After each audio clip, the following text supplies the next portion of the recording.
Hello दोस्तों। अब तक हमने लीनियर कॉम्बिनेशन स्टडी किया एंड आज बारी है linearly dependent vector and linearly independent vector. देखो बहुत हो गया वो डेफिनेशन का रटाई। अभी हम थोड़ा प्रैक्टिकल रियल लाइफ में देखेंगे कि ये कैसे यूज़ होते हैं एंड ये देखेंगे, मतलब प्रैक्टिकली समझ आएगा, नोट कि बस ऐसे रट लो, डेफिनेशन रट लो। प्रैक्टिकल समझ आएगा, देखना कि एलडी क्या होता है, लीनियरली डिपेंडेंट वेक्टर्स क्या होता है, 2D में क्या होता है, 3D में क्या होता है एंड हायर डायमेंशन में कैसा होता है। एंड जैसे कि अब तक हमने लीनियर कॉम्बिनेशन स्टडी किया था, उसके हमने इतने प्यारे प्यारे एप्लीकेशन देखे थे कि नेटफ्लिक्स पे एड्स, हमें जो नेटफ्लिक्स पे हमें मूवी रिकमेंड होती है वो कैसे होती है, वो उसमें लीनियर कॉम्बिनेशन ऑफ फैक्टर्स का क्या यूज़ है।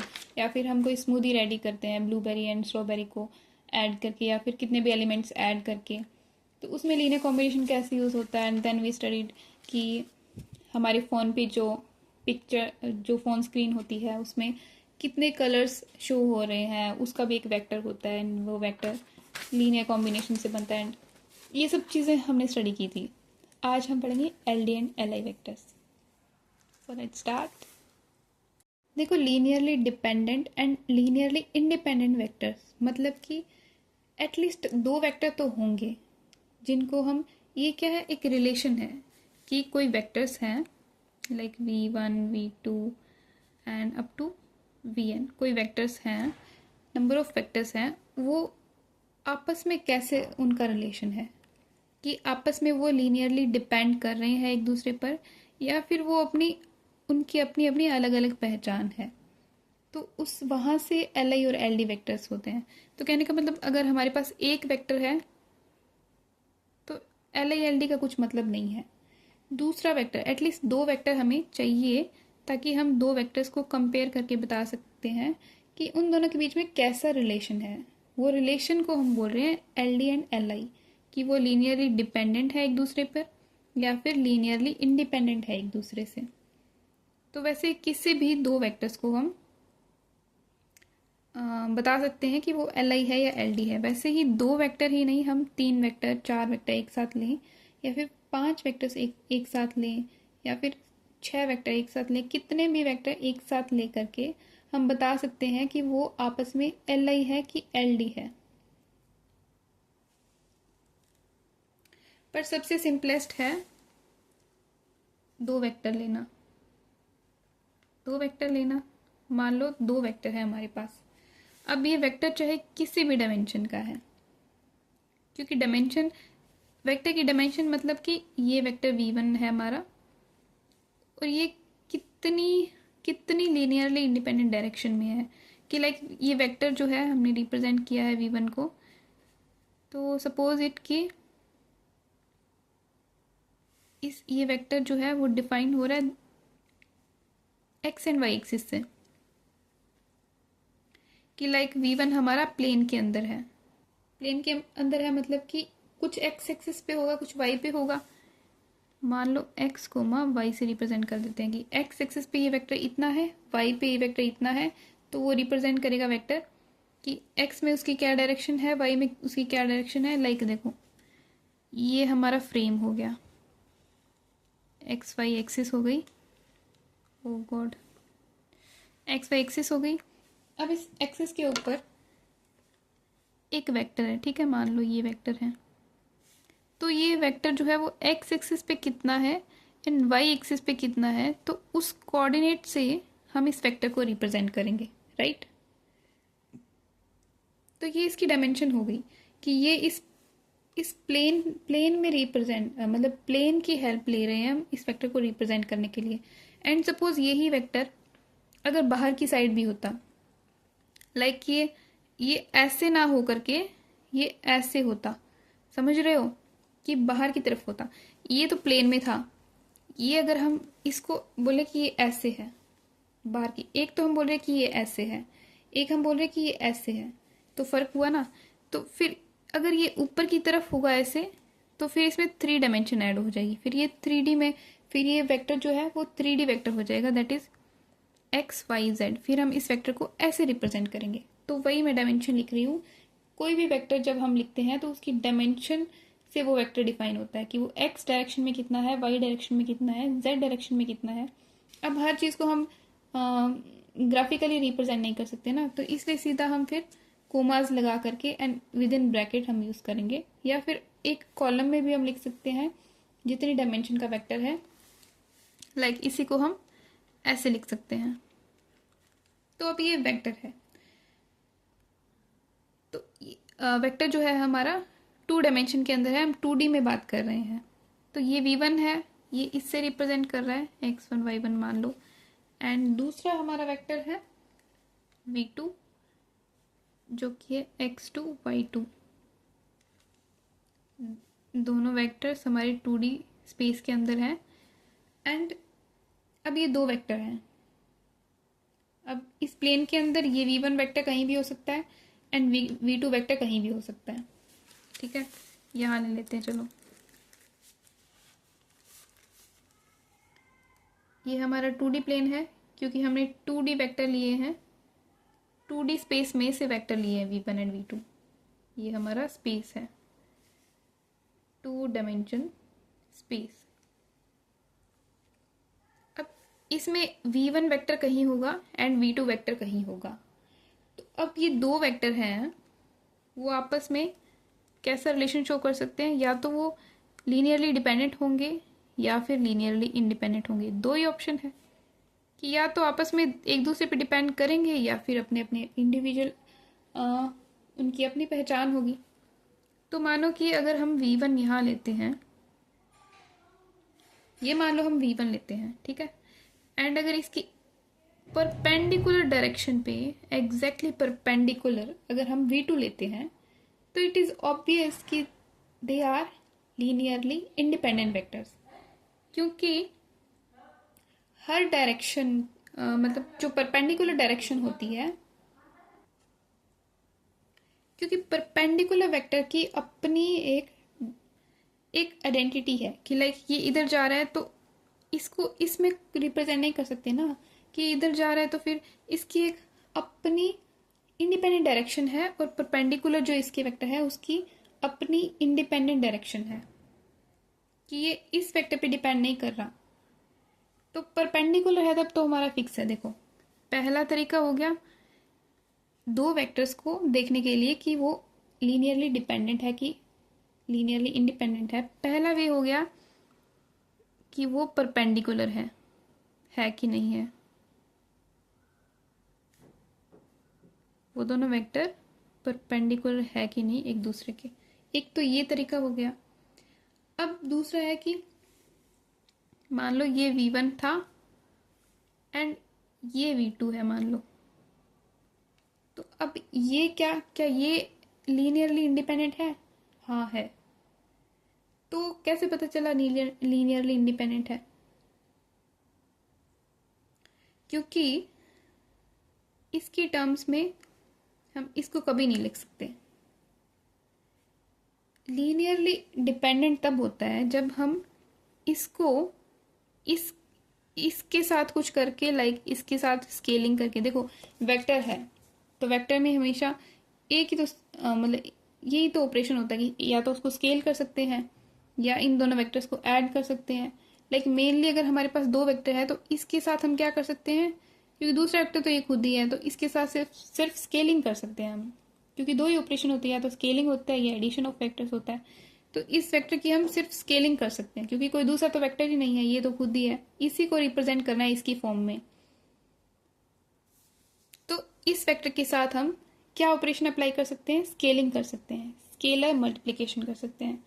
तो जो हमारा V2 वेक्टर है वो V1 में कोई स्केलिंग करके V2 के इक्वल आ रहा है क्या, ये अगर हमें पता चल जाए। लाइक अगर V2 है वो equals to some scaling of vector V1, अगर ये इक्वल आ जाता है then they are linearly independent, क्योंकि हम इस वेक्टर को इस वेक्टर की टर्म्स में लिख पा रहे हैं, तो वो इस पे डिपेंड कर गया ना, तो फिर वो Li कैसे हुआ? Li नहीं हुआ। तो इसलिए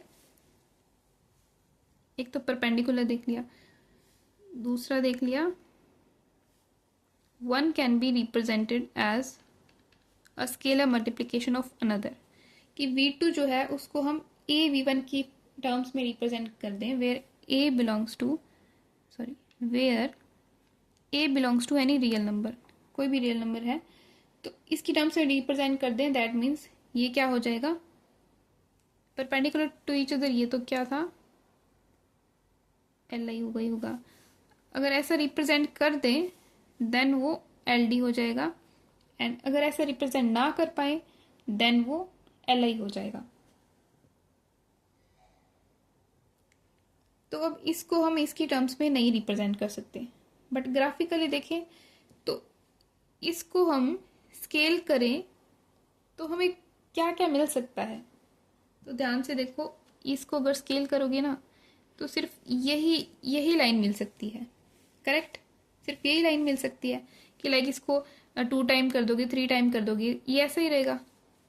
एंड इसको नेगेटिव ऑफ कर दोगे, इसको नेगेटिव या फिर नेगेटिव से मल्टीप्लाई करोगे तो इधर चला जाएगा, तो ये रहेगा तो इसी लाइन पे वेक्टर। या फिर अगर इसको 0 से स्केल कर दोगे तो ये यहाँ आ जाएगा, 0 पे आ जाएगा, दैट इज 0 वेक्टर। 0 वेक्टर मतलब यहाँ देखो, एक चीज और देखो, यहाँ पे 0 वेक्टर का क्या मतलब है, यहाँ 0 वेक्टर का मतलब है ये, समझे, 0 0। और अगर ये होता तो यहाँ 0 वेक्टर का क्या मतलब था, यहाँ 0 वेक्टर होता ये, समझे, ठीक है। तो डायमेंशन बहुत मायने रखती है, तो डायमेंशन को प्रिजर्व रखना है, ठीक है। 0 को मतलब 0 वेक्टर का मतलब सीधा 0 नहीं लिखना होता, उसकी डायमेंशन भी देखो कि हम किस डायमेंशन में है। तो हम यहाँ 2 डायमेंशन में है तो हमने 2D का 0 वेक्टर लिखा है। अब देखो, सिर्फ इस लाइन पे हम इस वेक्टर को स्केल करके पहुंच सकते हैं, तो कहने का मतलब एंड 0 पे पहुंच सकते हैं, एंड कहीं भी पहुंच सकते हैं, नेगेटिव पे, पॉजिटिव पे, कहीं भी। तो कहने का मतलब क्या है कि ये जो वेक्टर है ना, वो सिर्फ इस लाइन पे जो वेक्टर्स होंगे उसके साथ एलडी हो सकता है, बाकी कहीं भी वेक्टर आ जाए वो सारे उससे लीनियरली इंडिपेंडेंट वेक्टर होंगे। इसलिए मैंने बोला कि ये और ये एल आई वेक्टर है। क्यों, क्योंकि ये इसका स्केलर मल्टीपल नहीं है ना, ये वेक्टर, या फिर ये वेक्टर इसका स्केलर मल्टीपल नहीं है, क्योंकि अगर स्केलर मल्टीपल होता तो उसी लाइन में आता। लाइक इसका स्केलर कोई मल्टीपल है, मान लो ये हमने वेक्टर ले लिया, तो ये दोनों वेक्टर्स जो है वो क्या है, हमारे एल डी वेक्टर है, क्योंकि एक है वो दूसरे की स्केलर मल्टीप्लिकेशन से मिल रहा है। लाइक अगर इसको हम, ये मान लो हमारा V2 है, ठीक है, तो V2 को हम एग्जैक्ट लेंथ दोनों की सेम है, तो V2 को हम -V1 कर दें तो आगे ना एग्जैक्टली सेम, कि लाइक V2 को हम नेगेटिव से मल्टीप्लाई कर दें तो ये ऐसे आ जाएगा, यहाँ आ जाएगा, ये एग्जैक्टली यही आ जाएगा।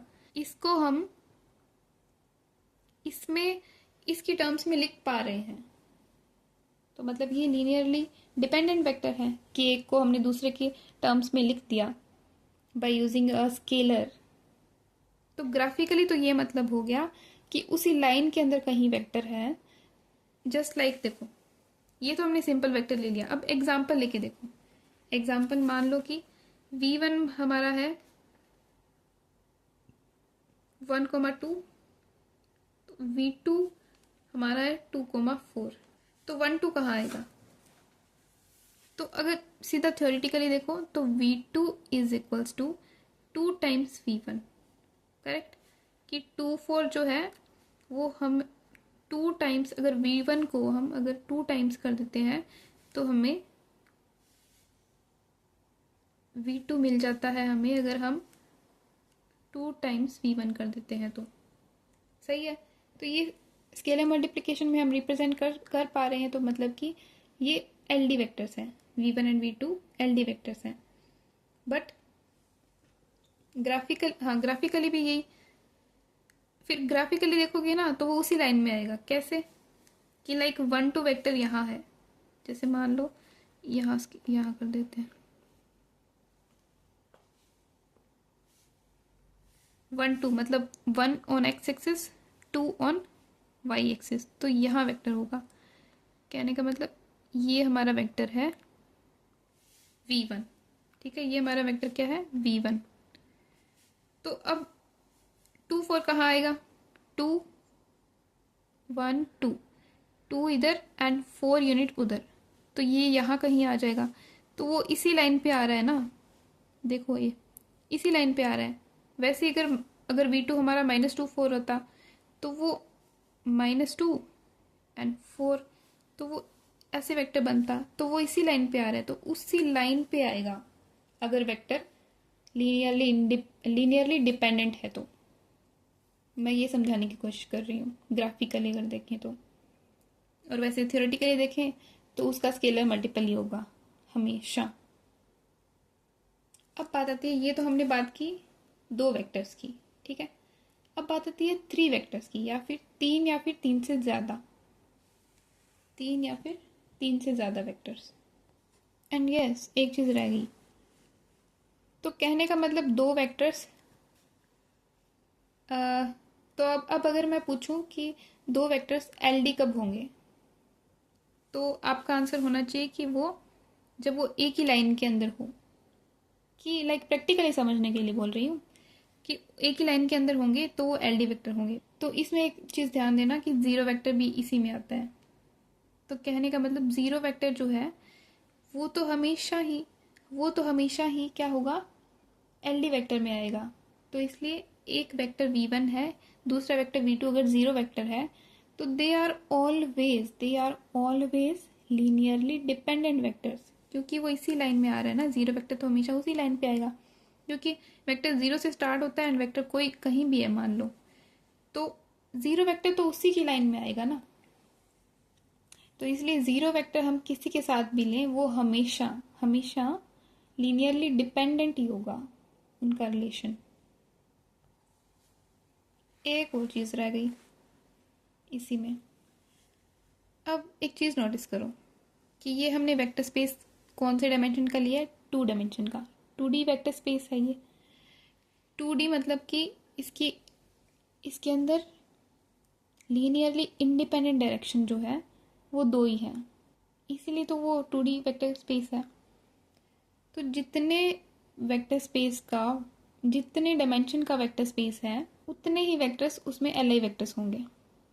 लाइक अगर ये 2D स्पेस में हम 2 डायमेंशन वेक्टर स्पेस की बात कर रहे हैं, 2 डायमेंशन वेक्टर स्पेस से हम वेक्टर चूज कर रहे हैं, तो उस डायमेंशन में उतनी डायमेंशन के वेक्टर्स एल आई वेक्टर्स होंगे। लाइक यहाँ पे 2 डायमेंशन का वेक्टर स्पेस था, 2 डायमेंशन से वेक्टर उठाए थे हमने, तो इस वेक्टर स्पेस के अंदर सिर्फ 2 ही वेक्टर्स ऐसे होंगे जो एल आई होंगे। तो कहने का मतलब ये तो हमारा जो स्टैंडर्ड है वो फिक्स ही है कि परपेंडिकुलर वाले एल आई होते हैं। तो एक तो हो गया ये वाला कि ये 2 एल आई वेक्टर है। मीन्स कहने का मतलब मैं काउंटिंग कह रही हूँ कि काउंटिंग हमेशा एल आई वेक्टर्स की 2 ही होगी। लाइक ये 2 वेक्टर्स एल आई होंगे, लाइक ये 2 वेक्टर्स एल आई होंगे। जैसे ही काउंटिंग बढ़ी, जैसे ही हमने 3 वेक्टर लिए, तो तीसरा वेक्टर हमेशा उन दोनों पे डिपेंड ही होगा। लाइक हमने ये 2 वेक्टर लिए, तो तीसरा वेक्टर अगर हम कहीं भी ले लें इस 2 डायमेंशन के अंदर, वो तीसरा वेक्टर इस पर डिपेंड ही करेगा, क्योंकि वो इन दोनों के लीनियर कॉम्बिनेशन से बनेगा। क्योंकि अगर तीसरा वेक्टर मान लो कि 3 डायमेंशन में होता, तो कहने का मतलब कि वो इस प्लेन में नहीं होता, फिर वो प्लेन से बाहर होता। जो मैंने यहाँ पे बताया था ऐसे वेक्टर होगा ऊपर की तरफ। तो ये 2 डायमेंशन का वेक्टर स्पेस है, तो हमने 2 वेक्टर्स ले लिए। अब तीसरा अगर हम लेंगे, वो बाहर की तरफ लेंगे, तो वो 3D हो गया, 3 डायमेंशन हो गई वो तो। बट हमारा वेक्टर तो 2D में होना चाहिए, तो 2D में रखेंगे। तो 2D में रखेंगे तो मतलब इस प्लेन पे रखेंगे, तो वो वेक्टर इन दोनों का लीनियर कॉम्बिनेशन होगा। तो वो जो वेक्टर होगा, जो तीसरा वेक्टर जो इसी प्लेन में अगर हम रखें, तो वो वेक्टर फिर एल डी हो जाएगा। कहने का मतलब फिर वो तीनों वेक्टर्स आपस में एल डी वेक्टर हो जाएंगे, क्योंकि वो तीसरा वेक्टर डायमेंशन से मतलब 3 ले ली ना हमने, तो वो डायमेंशन से ऊपर बात चलेगी, डायमेंशन से ज़्यादा एल आई वेक्टर्स नहीं हो सकते। कहने का मतलब एल आई वेक्टर जो होंगे ना, वो डायमेंशन के इक्वल होंगे, number of Li vectors will be equals to the dimension of vector space. वैसे ही अब हम क्या है, 3 वेक्टर ले रहे हैं, 3 वेक्टर्स ले रहे हैं, तो वो 1 डायमेंशन लाइक 2 डायमेंशन के होंगे या 3 डायमेंशन के होंगे या 4 डायमेंशन के। जैसे ही 3 से ऊपर जाएगा ना तो वो LD ऑब्वियसली हो जाएंगे, कुछ देखने की फिर नीड ही नहीं है। तो कहने का मतलब जितनी डायमेंशन का वेक्टर स्पेस है उस डायमेंशन से ज़्यादा वेक्टर जैसे ही हम लेते हैं कंपेयर करने के लिए, तो वो ऑलवेज LD वेक्टर्स ही होंगे। कि अगर हमने पहले 2 डायमेंशन वेक्टर स्पेस लिया, अब हम 3 डायमेंशन वेक्टर स्पेस लिया है हमने, तो 3 डायमेंशन का वेक्टर स्पेस अगर लेंगे तो उसमें अगर हमने 3 से ज़्यादा वेक्टर्स चूज़ किए ये चेक करने के लिए कि LD है या LI है, तो इट इज़ ऑब्वियस कि वो LD ही होगा। तो वहाँ हमने 2 वेक्टर लिया था कंपेयर करने के लिए, क्योंकि 3 लेते तो वो ऑब्वियस था कि 3 वेक्टर लेते और वो 2 डायमेंशन में है, तो 3 वेक्टर 2 डायमेंशन के अंदर ऑब्वियस है कि एक वेक्टर तो कोई ना कोई ऐसा होगा जो LD होगा, क्योंकि मैक्सिमम पॉसिबल 2 ही वेक्टर्स हो सकते हैं जो LI होंगे। सिमिलरली 3D वेक्टर्स में भी जो स्पेस होगा वो क्या होगा, 3D होगा, लाइक दिस। एंड ये हमारा Z एक्सिस, Z ये मतलब अंदर से बाहर, इसको 3D इमेजिन करो तो समझ जाओगे। लाइक ये X है, ये Y है, ये हम प्लेन के अंदर ऐसे अंदर से बाहर आ रहे हैं, ये 3D है Z, X Y Z। तो अब यहाँ पे हमारे पास 3D वेक्टर स्पेस है, यानी कि हम 3D स्पेस से वेक्टर चूज कर रहे हैं। कहने का मतलब जो V1 हमारा है, अब हमारा X1 Y1 Z1 है।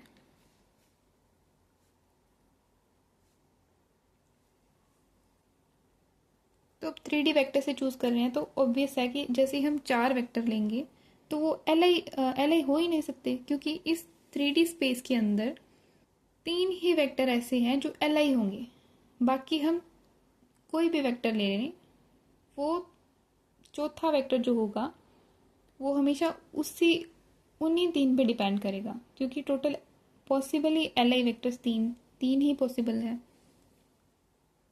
तो जब डायमेंशन है उसके इक्वल है वेक्टर्स जो हम ले रहे हैं, वो डायमेंशन के इक्वल है वेक्टर, तो ही हम प्रोसेस करेंगे। लाइक प्रोसेस होती है LD LI चेक करने की, जो हायर कैलकुलेटिव वेक्टर्स दिखते हैं उनके लिए। जैसे सिंपल दिखेंगे कि 1 0 0 एंड 0 1 0 एंड 0 0 1, तो वो तो सिंपल है ना कि वो अपनी अपनी इंडिपेंडेंट डायरेक्शंस है, like perpendicular to each other है, तो वो हमें पता है कि वो LI होंगे। बट ऐसे कॉम्प्लिकेटेड से वेक्टर्स जिनकी पोजीशन हमें लाइक ग्राफिकली विजुलाइज, जैसे देखो विजुलाइज कहाँ तक करोगे, 3D तक विजुलाइज कर सकते हो, 4D 5D higher dimension vector space का क्या, उनमें भी तो वेक्टर स्पेस होते हैं ना, तो उनको चेक करने के लिए हमें एक प्रोसेस से गुजरना ही पड़ेगा। ये लाइक इसमें तो हम ग्राफिकली देख लेंगे, ठीक है, X इतना है, Y इतना है, Z इतना है, तो ये इसके लाइक उससे अलाइन नहीं हो रहा, देन ठीक है, ये स्केलर मल्टीपल तो नहीं हो सकता इसका, एंड सिंस इन दोनों के लीनियर कॉम्बिनेशन से ये नहीं बन रहा तीसरा, तो ठीक है, ये फिर LI होंगे। एंड ऐसे करके हम कितना की करेंगे, तो एक प्रोसेस होती है जिससे हम चेक करते होते हैं LI LD, जो हम फर्दर आगे चेक करके देखेंगे। बट मैं ये कह रही हूँ कि चेक कब करना है और चेक कब नहीं करना है। तो चेक हमें कब करना है, नीड हमें चेक करने की कब है, जब डायमेंशन और नंबर ऑफ वेक्टर्स इक्वल हों।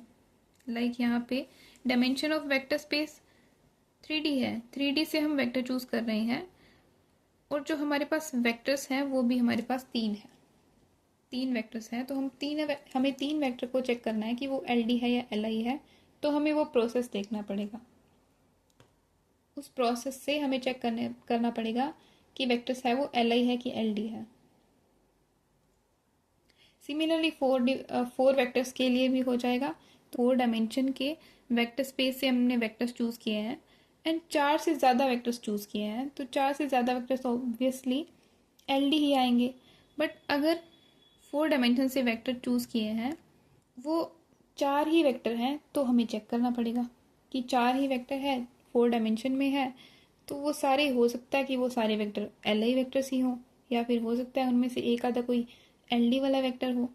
तो ऐसे देखना होता है कि वो जो वेक्टर है वो 4, वो L I vector he choose किए हुए हैं या फिर एक आधा एल डी वाला वेक्टर है, क्योंकि 4 वेक्टर एल आई होते हैं। तो हो सकते हैं यहाँ कि 4 वेक्टर, जो 4 वेक्टर हैं वो 4 के 4 ही एल आई हो, या फिर अगर देखो टोटल 4 हो सकते हैं, तो हो सकता है ना कि वो 4 वेक्टर जो लिखे हुए हैं वो 4 के 4 एल आई वाले वेक्टर हों।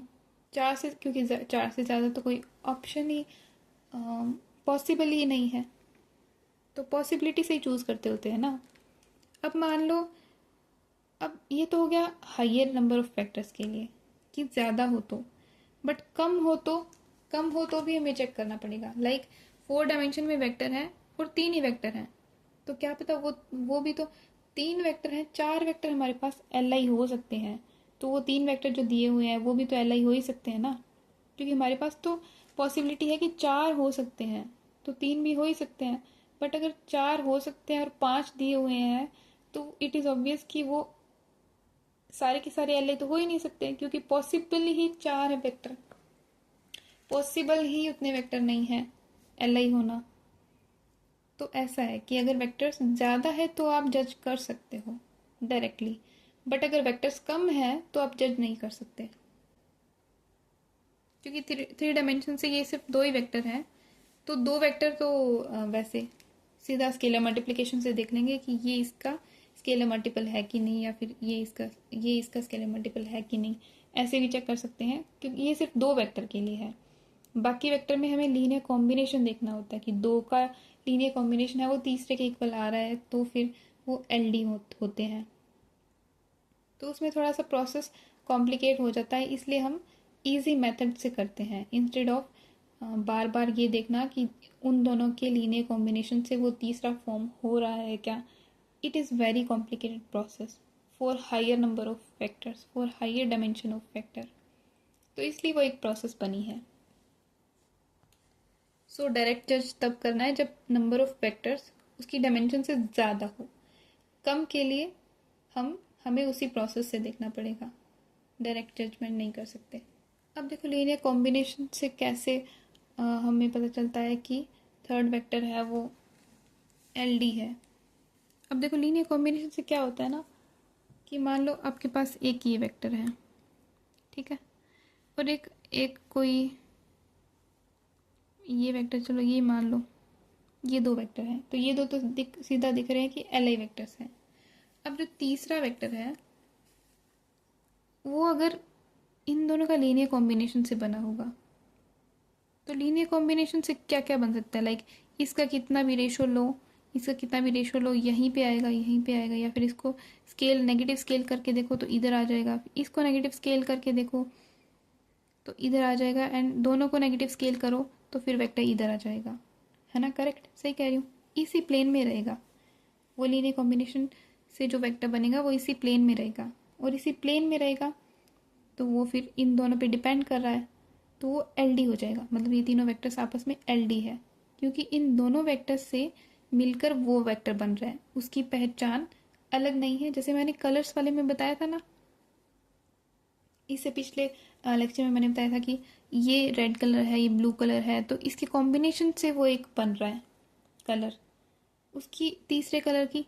कलर वाला अच्छा एग्जाम्पल यहाँ सेट हो रहा है, ये देखो मैंने कल करवाया था कि रेड रेड ग्रीन और ब्लू कलर है तीनों, क्योंकि हर एक कलर जो है वो इन तीनों कलर से मिलकर के बनता है। और कोई कलर लाइक ये जो है वो एल आई वेक्टर्स हैं, कि red green and blue colours है वो एल आई वेक्टर्स है। बाकी कोई भी आप वेक्टर लोगे, देखो यहाँ पे कितना अच्छा सेट हो रहा है एल आई एल डी, कि रेड ग्रीन ब्लू के अलावा और कोई भी आप कलर लोगे तो वो वेक्टर क्या है, वो एल डी ही होगा, कि डिपेंड करेगा वो, क्योंकि रेड और ग्रीन के लीनियर कॉम्बिनेशन से, लाइक रेड का कुछ पार्ट लाइक स्केल करके रेड का कुछ प्रोपोर्शन ऐड किया और ग्रीन का कुछ प्रोपोर्शन ऐड किया, देन हमें एक कलर मिला, तो वो उन कलर्स पे डिपेंड कर रहा है वो उन कलर से बन रहा है, उस कलर की अलग अपनी पहचान नहीं है। बट वहीं पे रेड, ये ग्रीन है, तो अगर ये वेक्टर यहाँ है तो वो कलर कौन सा है, ब्लू है।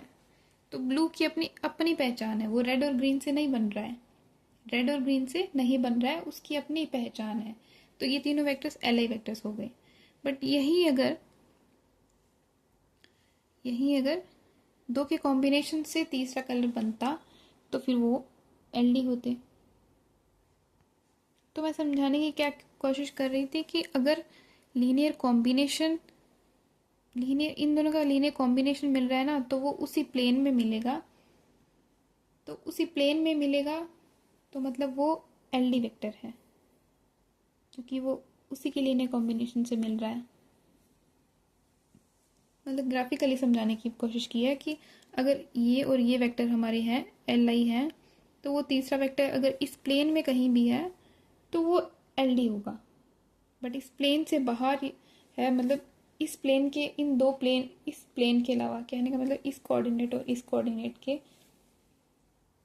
लीनियर कॉम्बिनेशन के अलावा कहीं और है, लाइक इनसाइड या फिर आउटसाइड है, तो फिर वो एल आई वेक्टर्स होंगे। अब देखो जैसे मैंने बताया था ना कि ये दो ही वेक्टर हैं, तो अब देखो ये वेक्टर स्पेस है, ठीक है, ये है तो 3D के अंदर ही ना, ये वेक्टर स्पेस तो हमने 3D लिया है। कहने का मतलब यहाँ पे जैसे एक्स वाई जेड, जेड की जगह जगह ज़ीरो आ जाएगा, बट लिखा तो यही जाएगा ना कि लाइक वन, यहाँ पे क्या होगा 1 0 0, जैसे ये वाला वेक्टर है वो 1 0 0 को रिप्रेजेंट कर रहा है, यानी कि वाई की डायरेक्शन में कुछ नहीं है और जेड डायरेक्शन में भी कुछ नहीं है, बट है तो ये वेक्टर स्पेस। वेक्टर स्पेस तो 3 डायमेंशन की वेक्टर स्पेस का वेक्टर है, तो तीनों ही लिखेंगे हम। लाइक एक्स का यहाँ पे 1 यूनिट है, तो ये 1 यूनिट एक्स डायरेक्शन में है, तो यहाँ पे 1 0 0 इस वेक्टर को रिप्रेजेंट करेगा। एंड बाकी कहीं भी हो, लाइक अगर दूसरा वेक्टर अगर अगर इसी की लाइन पे आ गया, लाइक ये वाला वेक्टर है, इसकी लाइन पे अगर दूसरा वेक्टर आ जाता है तो फिर वो एल डी होगा। बट इसके अलावा कहीं भी आता है इस प्लेन के अंदर तो वो एल आई वेक्टर्स होंगे। तो वैसे ही ये 3 डायमेंशन में था, बट ये दो वेक्टर्स जो थे, दो वेक्टर्स भी एल डी हो सकते हैं, मतलब दो वेक्टर्स भी एल आई हो सकते हैं कि यहाँ पे कहीं भी प्रेजेंट हो, बट इस लाइन पे कहीं प्रेजेंट ना हो। तो मैं ये बता रही हूँ कि अगर कम होंगे ना, 3 डायमेंशन से कम वेक्टर्स हम ले रहे हैं, तो वो भी L I and L D हो सकते हैं।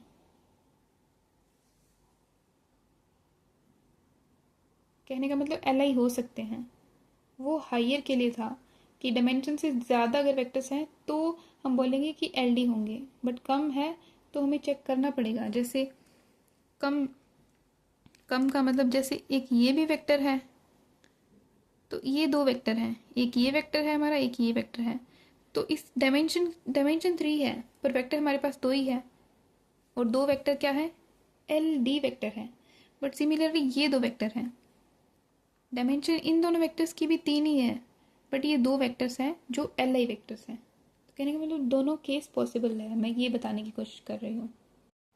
एंड वहीं अगर एक वेक्टर हमारा ये है, दूसरा वेक्टर हमारा ज़ीरो वेक्टर है, या फिर दो वेक्टर हमारे ये हैं एंड तीसरा वेक्टर हमारा ज़ीरो वेक्टर है, तो ये तीनों वेक्टर ऑलवेज एल डी होंगे। कहने का मतलब ज़ीरो जो है वो किसी भी वेक्टर के साथ आ जाए वो हमेशा एल डी ही होगा।